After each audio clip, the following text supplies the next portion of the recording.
And there, on the roper's welcome mat, sat the puppy, wagging its tail at the morning paper.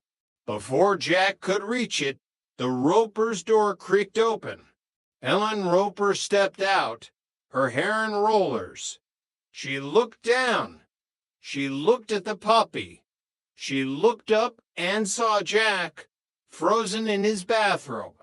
"Jack," she asked, her voice soft with surprise. "What is this?" Jack's brain went into overdrive.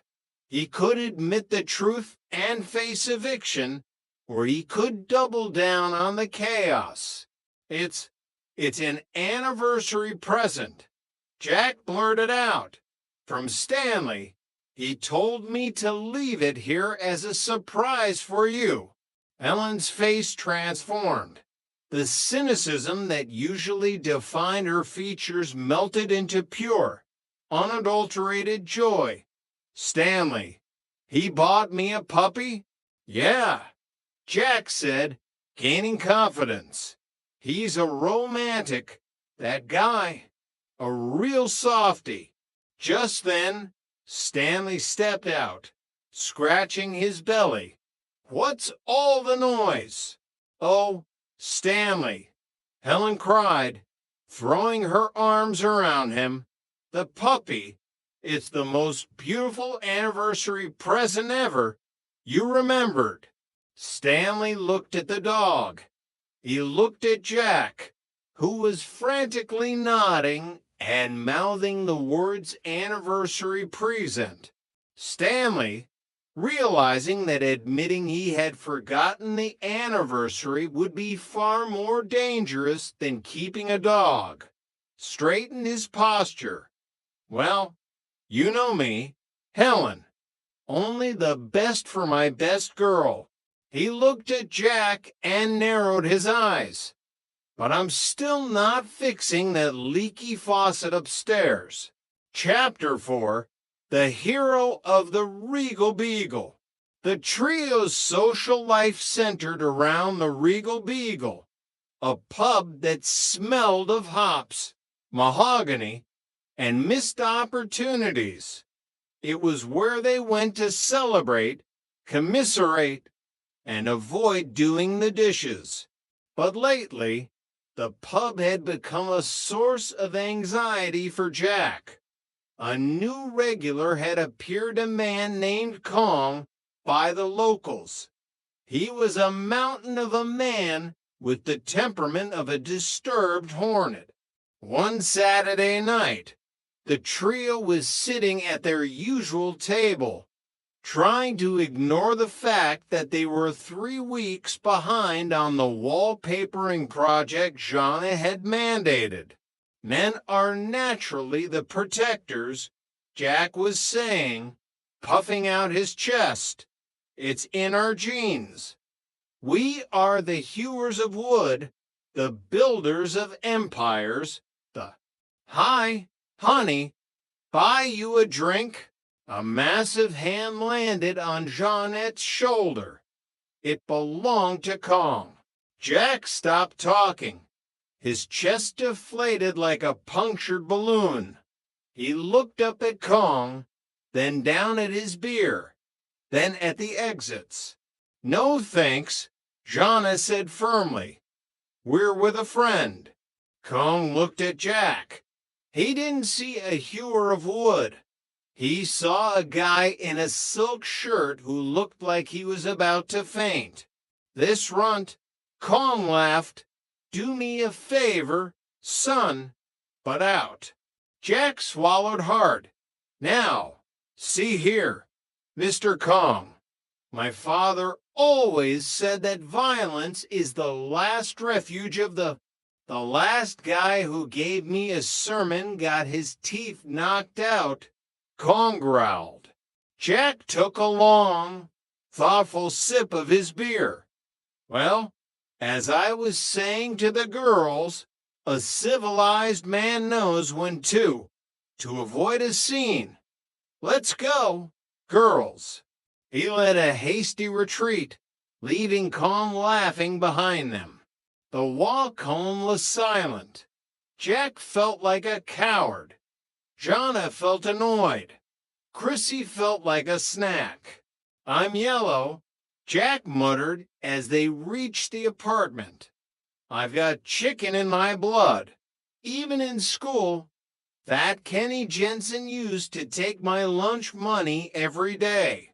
"You did the right thing, Jack," Jonna said, though her voice lacked conviction. "Fighting is uncivilized."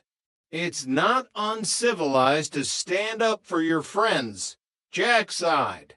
The next night, Jack decided he couldn't live with the shame. He went back to the Regal Beagle alone, intending to reason with the bully. But when he saw Kong sitting at the bar, his courage once again evaporated. However, fate had other plans. Jonna and Chrissy, worried about Jack, had followed him. They watched from a distance as Jack approached the bar. Suddenly, Stanley Roper walked in. He had a toothache and was looking for a brandy to numb the pain. He accidentally bumped into Kong. "Watch it, you clumsy idiot," Kong roared. Stanley, blinded by dental agony and a lifetime of being yelled at by Helen, didn't flinch.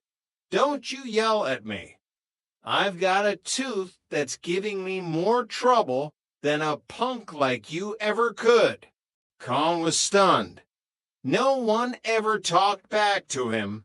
He looked at the small, grumpy man and, for the first time in his life, felt a twinge of uncertainty.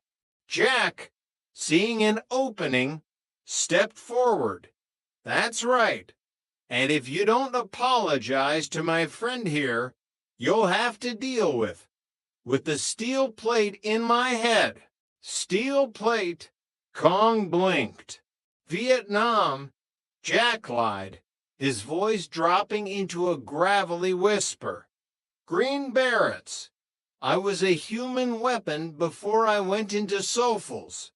You really want to find out what happens when I lose my temper?" Kong looked at the human weapon. He looked at the grumpy landlord, who seemed completely unafraid. He decided he wasn't thirsty anymore.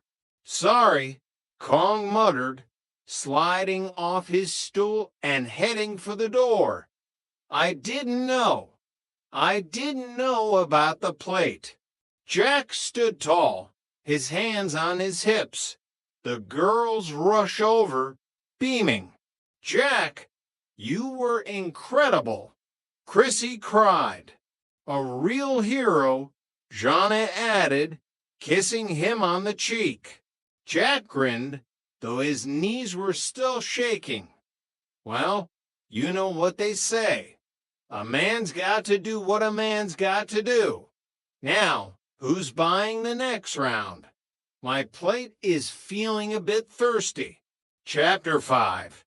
The Mystery of the Missing Rent. Life in Santa Monica was expensive. Between Jack's gourmet ingredients, Jeanette's floral supplies, and Chrissy's impressive collection of shoes, the rent jar was often more of a hope jar. But this month, they had managed it. $300 in cash sat in a plain white envelope on the kitchen shelf. "I'm taking the radio to be repaired," Chrissy announced one morning, grabbing a small transistor unit from the shelf.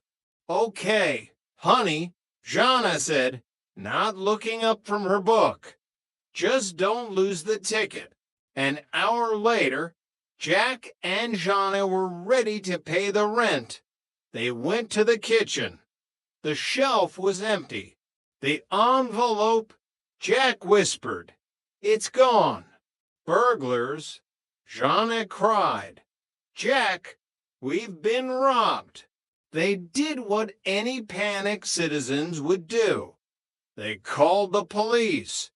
a weary detective named Miller arrived, looking like a man who had seen too many fake burglaries in his career. No signs of forced entry, Miller noted,